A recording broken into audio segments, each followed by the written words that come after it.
Bonjour, la Bible dit dans Genèse 27 au verset 38, Ésaü dit à son père, n'as-tu que cette seule bénédiction? Mon père, bénis-moi aussi, mon père.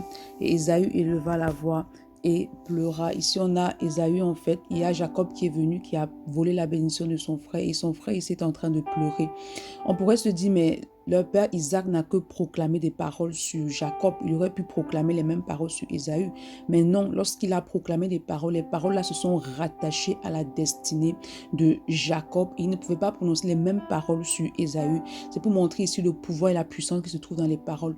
Il est important que tu saches que lorsque tu donnes ta vie au Seigneur Jésus, alors les paroles qui sortent de ta bouche ont un poids spirituellement. C'est-à-dire que soit les paroles qui sortent sont saisies par le monde des ténèbres pour apporter la destruction sur ta vie, soit les paroles qui sortent de ta bouche sont saisies par les anges qui se mettent en mouvement. Il est important que tu développes la capacité de proclamer des paroles de foi. La Bible dit que tu dois parler comme annonçant les oracles de Dieu, c'est-à-dire que toute parole qui sort de ta bouche doit être en accord avec la parole de Dieu, doit être en accord avec les révélations que Dieu a faites sur ta destinée, doit être en accord avec les promesses de Dieu, les prophéties que Dieu a relâchées sur ta vie. Donc, il est important que tu veilles sur tes paroles. Et pour cela, tu dois te saturer de la parole. Tu dois demeurer dans la parole de Dieu. Mais en toute chose, tu dois demander à l'Esprit de t'aider à parler, conduire selon la parole de toute parole qui sort de ta bouche doit s'aligner à la parole de Dieu. Bonne journée. Shalom.